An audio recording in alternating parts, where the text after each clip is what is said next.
We bid you welcome. We do not ask that you believe or expect you to think a certain way, but only that you try to live a kindly, helpful life with the dignity proper to a human being.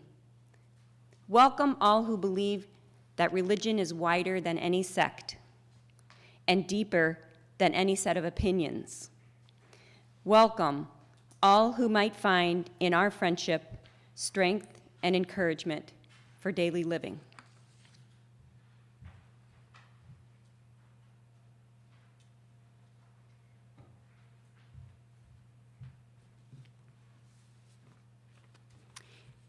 Please join me in the affirmation of our mission. We seek answers everywhere, include everyone, and live with compassion. Good morning. My name is Barb Eglinton, and I am the Program Council Moderator here at UUCF. I want to extend a welcome to any visitors that might be visiting us for the first time today. If you feel comfortable, please stand up and tell us how you found out about us. And it looks like all familiar faces out there, so. While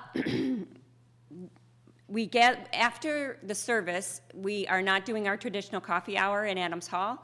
During COVID, we are meeting in the parking lot. I'm not sure if we're gonna do that today since it's so cold, but Jesse, okay, so just if you want to mingle in the meeting house, but that's the situation that we're in now during COVID until something changes. Let's see. And also, if you have a joy or sorrow and you'd like to text it to me, my number's at the top of the order of service, and I'll read it later in the service. We're kind of doing that for COVID precautions, and we are asking that everyone continue to wear your mask in the meeting house, regardless of vaccination status. As we begin our service, we remember that our UU principles begin with our pledge to affirm and promote an inherent worth and dignity of all people. We are a welcoming congregation, and we welcome into our community people of all races, sexual orientation, and belief systems. We have a number of announcements, and some of them I'm going to invite others up. I'm just going to ask you to be efficient with your announcements since we have so many. The first one is about tomorrow night. We will continue with our Chalice Circle. We meet here in the Marge Brown Room at 6:30. Tomorrow's topic will be Beyond Resilience.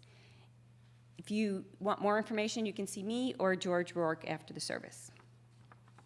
Second announcement is about Nonviolent Communication Workshop, which I am co-coordinating with Jesse Sanchez and a friend of mine, Mary Johnston. It's starting on Thursday and going for 6 weeks. We did it in the spring over Zoom, and nonviolent communication is a system of communication that was developed by Marshall Rosenberg, who lived in Detroit in the 70s in response to some of the violence that he saw going on around him.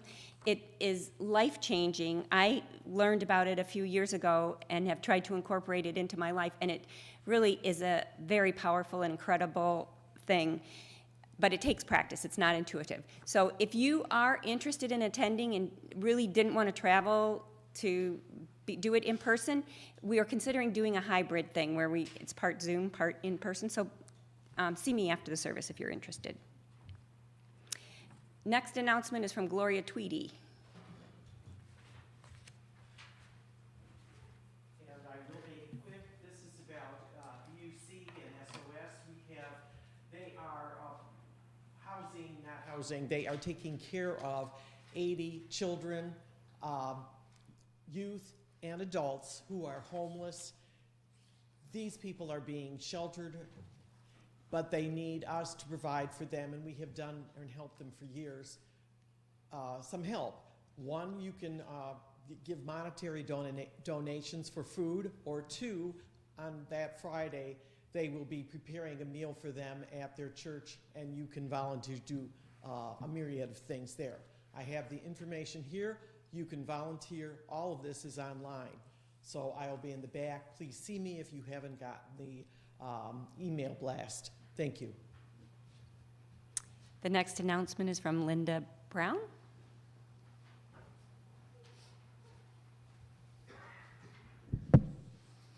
Hi, I'm standing in for Mark Petrie. Just a reminder to everyone that the auction is in 2 weeks. It will be Zoom again, but we do have the opportunity to for you to pick up food, and we'll have a Zoom pre-dinner together before the auction starts. We sent out a link on Friday. The live or the silent auction is now online and open, so go out and look for the e-blast and go out and start bid early and often. Lots of really good products this year. And finally, Liz Knight.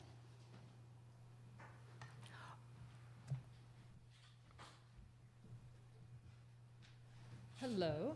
So I'm Liz Knight. I'm the board president. A bit of an announcement for this morning. Our director, or our religious education coordinator, Natalie Dargetz, has elected not to return to UUCF after her maternity leave. We, of course, wish her and her husband all the best in this new chapter of their life, and we're thankful for the 4 years of work that she's contributed to our community. There will be a search team starting soon to hire a new religious education coordinator, but in the interim, we do need RE teachers. And I know there are some adults in the congregation that have taught in the past when their kids were younger or even after their kids were grown. So REs, looking for your help. Katie will be passing around signups like she has in the past. We're looking for teachers for November and December. There's a box on there. If you have a lesson you'd like to teach that you've taught before, you can teach your own lesson. If you're looking for instruction or direction from RE, they can provide the lesson for you. And we just ask that anyone volunteering with the kids is vaccinated. So that's that. If you have any questions about that, you can see a member of the board or you can see a member of the RE committee. So thank you. Thank you, Liz. Please stand as you are willing and able to sing our first hymn, Every Night and Every Morn, number 17.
Our reading this morning comes from the Reverend Dr. Rebecca Parker, However, I want to share a story first to contextualize it. 3 weeks ago, I was in a UUA training for transitional ministry for new interim ministers. There was probably 30 or so UU ministers in the training, and it was for 4 straight days, 6.5 hours each day on Zoom. The facilitators were quite good, and the content was pretty relevant, but the format of sitting and staring at screens could be grueling for my body and spirit. We would start out in the large group and then break up into smaller breakout rooms for discussion groups of 3 to 4 ministers in each to discuss the content. One breakout session I recall, we were asked to discuss what we were focusing on during our first few months in a new interim ministry in a new congregation. When it came my turn to answer of what I was focusing on, I said, love first. Love first. As I spoke those words, I looked at the screen and I saw the other ministers' faces soften. I love that, one said. It's a reminder of what this is all about, what we are doing here.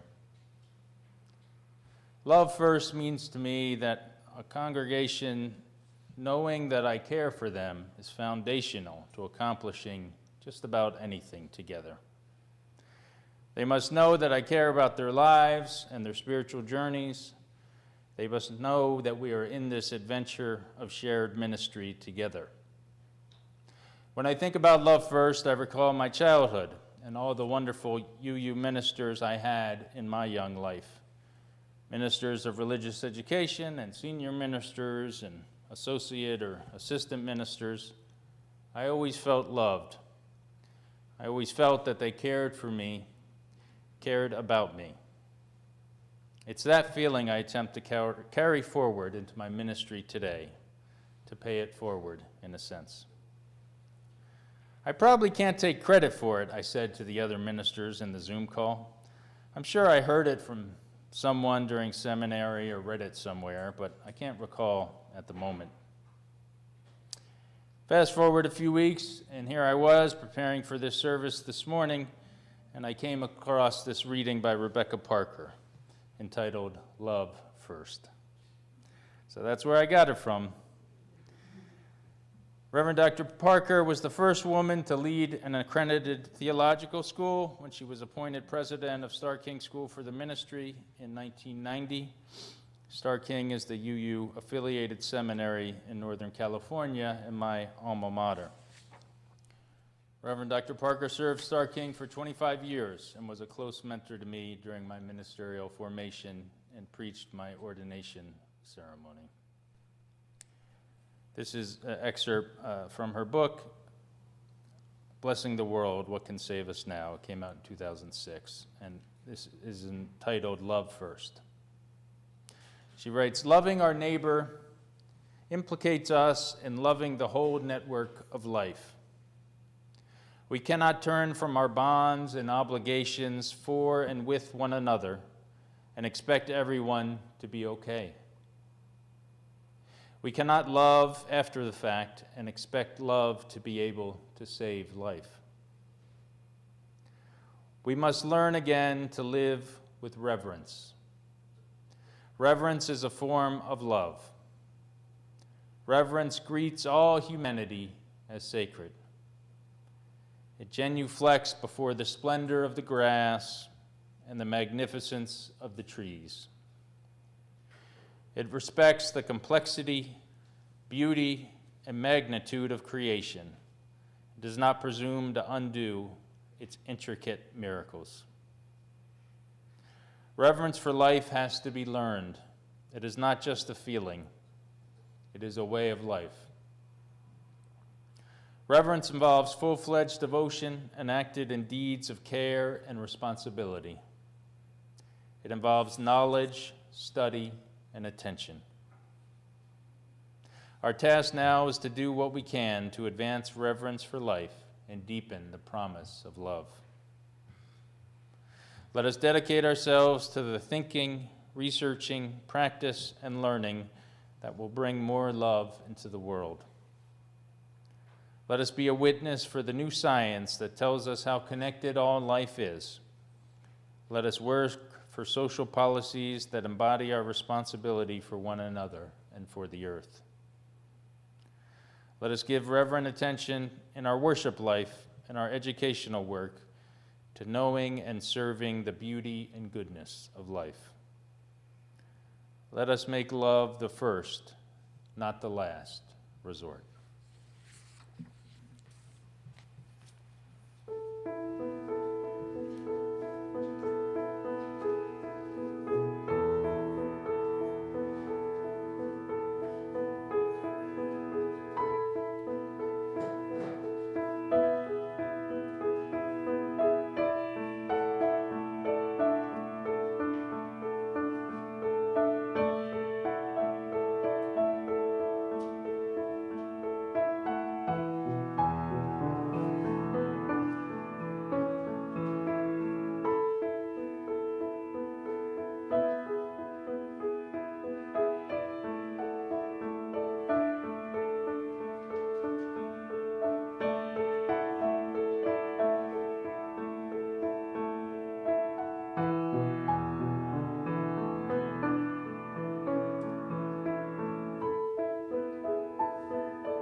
A few weeks ago, in an attempt to acclimate myself to my new home, my new location, I decided to go to the movies at the Farmington Civic Theater in downtown Farmington.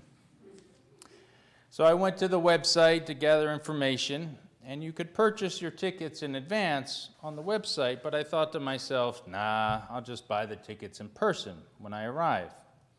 I did notice on the website that the cost of tickets were quite discounted for children and for elders. But I thought no mind, and it started to rain that evening. So it was raining, and I drove downtown, and I got a good parking spot just across the street and raced into the theater.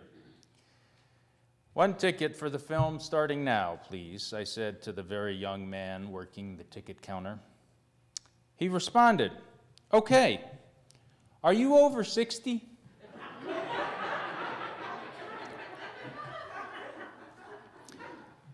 It was just 4 small words, and I was rendered speechless. Never before in my life had I been mistaken for an elder. I don't ever recall a time. It was like a rupture in the space-time continuum, those few speechless moments. It probably was 2 or 3 seconds, but it felt like an eternity. I'm getting mistaken for an old guy now. It's come to this. Now, in the young man's defense, if it was to happen any day, this would be the day. My clothes did match when I dressed myself that morning, but as the day wore on in the evening and it started to rain, I was getting chilly, and as we know, movie theaters are notorious for having a reputation of being quite cold. So I decided to put on a kind of brownish tan, sleeveless sweater vest to keep warm.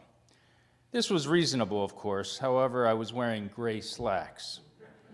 So I was wearing a brownish top and gray slacks. I wasn't going to any church event, so I didn't bother to change my pants so my outfit matched. I was just going to a dark movie theater on a rainy weekday night. Gray slacks and a brownish tan sweater vest do give off a grandfatherly vibe, I think. The kind of grandfather who can't dress himself well without his wife's assistance and stern guidance. After what felt like an eternity, I responded no. No, I am not over 60. I paid full price and went in and watched the movie, moderately in shock. As I think back on it, I give the guy the benefit of the doubt that it was such a big difference in price. Maybe he was like being nice to me and giving me a discount, and wasn't going to ask for my ID to see my birthday or something. The image I have on the front of the order of service is a quote from Yoko Ono. I came across it online, and I did a little research just to make sure Yoko Ono did actually say it. As you know, the internet is known for fake quotes going viral. She did write it, or at least it appeared on the liner notes of a solo album she released in 1980. Spring passes and one remembers one's innocence. Summer passes and one remembers one's exuberance. Autumn passes and one remembers one's reverence. Winter passes and one remembers one's perseverance. When I first read it, I thought of the seasons and how they can influence our mood. However, others' analysis online felt that the saying was referring to the seasons of our lives, our life cycle, such as spring being childhood, summer is youth and young adulthood, autumn is middle age, and winter is elderhood. This was actually more interesting to me, as my experience at the Farmington Civic Theater placed me firmly in autumn, though I was mistaken for early winter. Autumn passes, and one remembers one's reverence. It got me thinking that these past few years I do experience reverence more often, certainly more than when I was a child or a young adult, when I had more innocence and exuberance. Back then, the world seemed so wide open. It seems a little smaller to me now. Life choices have been made. I've experienced loss and heartache. Supplies and energy seems more limited. But also joy feels sweeter. It feels more precious. Watching a child grow and learn is so special. Knowing firsthand how wrong things can go, being a witness to goodness fills me with reverence and gratitude. This poem by Maggie Smith, entitled Good Bones, illustrates this point. She writes, "Life is short, though I keep this from my children. Life is short, and I've shortened mine in 1,000 delicious, ill-advised ways. 1,000 deliciously ill-advised ways I'll keep from my children. The world is at least 50% terrible, and that's a conservative estimate, though I keep this from my children. For every bird, there is a stone thrown at a bird. For every loved child, a child broken, bagged, and sunk in a lake. Life is short, and the world is at least half terrible, and for every kind stranger, there is one who would break you, though I keep this from my children. I'm trying to sell them the world. Any decent realtor walking you through a real dump chirps on about good bones. This place could be beautiful, right? You could make this place beautiful. As a new homeowner, I think about this poem a lot, especially the reference to the realtor talking about good bones. But here at the UU Church of Farmington, we are working to make this place beautiful. These past few weeks, we've been trying to install solar panels on site. And so I want to end with a writing by the great Kentucky poet, Wendell Berry, on what is required of us in this time of climate change. He writes, it's entitled, Because Our Futures Depend on It. We have lived by the assumption that what was good for us would be good for the world. This has been based on the even flimsier assumption that we could know with any certainty what was good, even for us. We have fulfilled the danger of this by making our personal pride and greed the standard of our behavior towards the world, to the incalculable disadvantage of the world and every living thing in it. And now, perhaps very close to too late, our great error has become clear.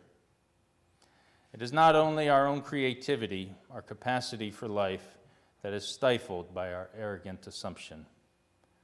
Creation itself is stifled. We have been wrong. We must change our lives so that it will be possible to live by the contrary assumption that what is good for the world will be good for us.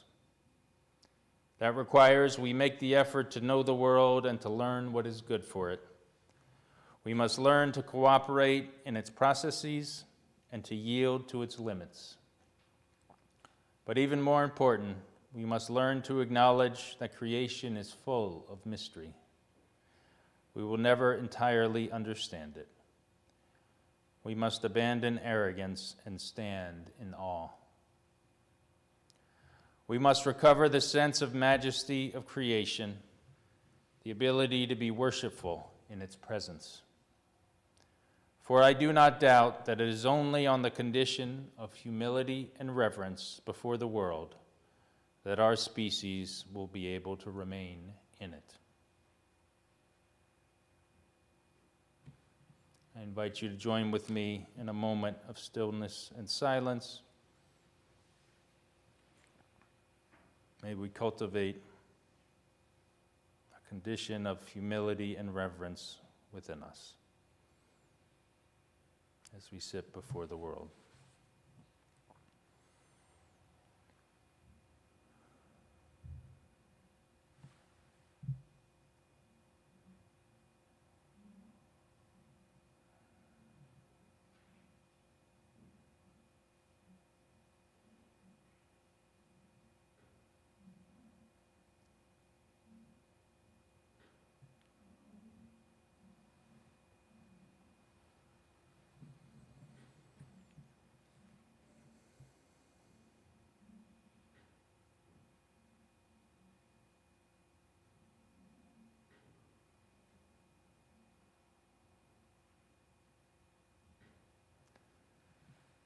May it ever be so. Amen.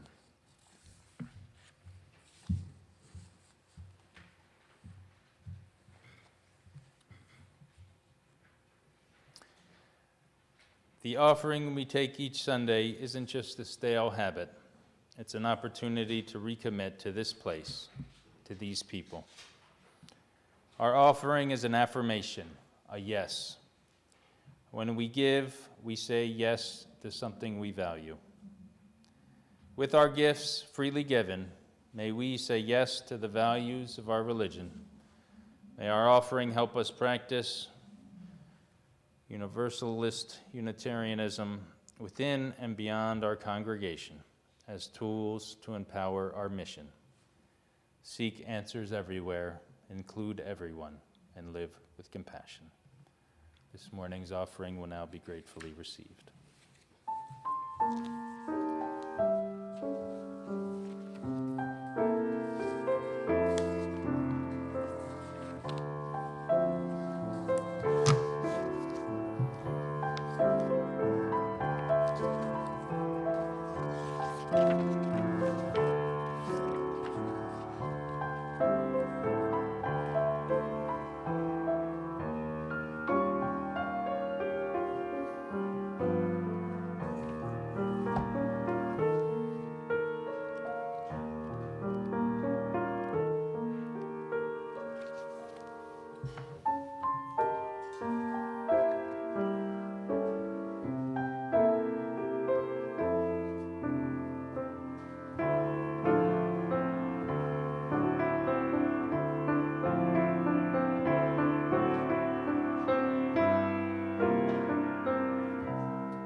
We'll open our hearts and ears and minds to hear the joys and sorrows among us.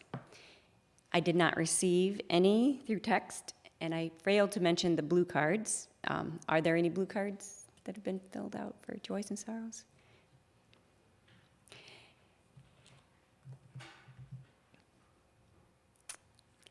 All right, looks like none.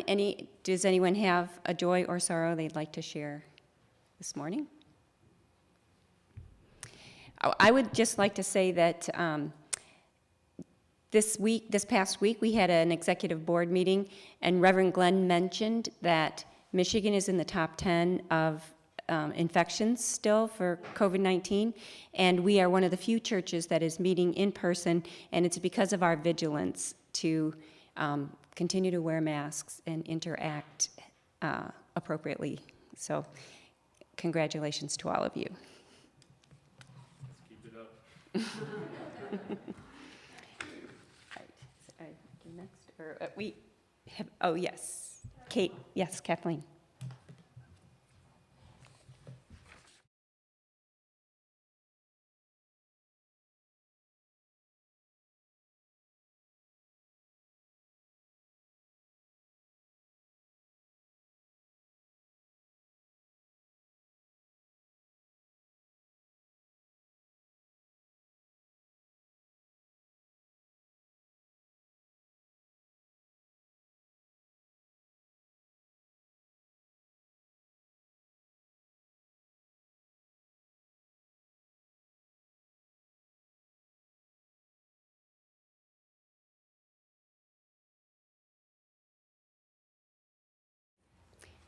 It's the hymn, right? Okay.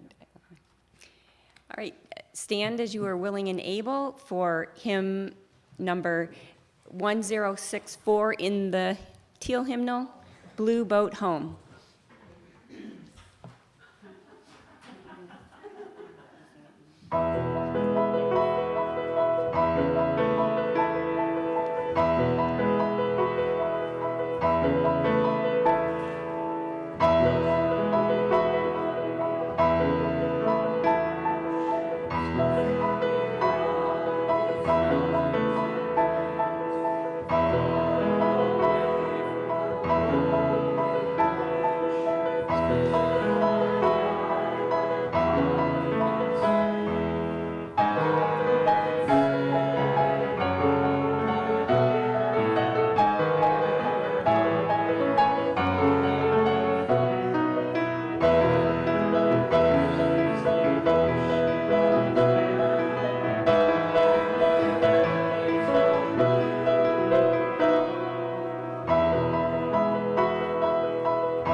closing words will be from Henry David Thoreau, who wrote, Pursue some path, however narrow and crooked, in which you can walk with love and reverence. May you go in peace.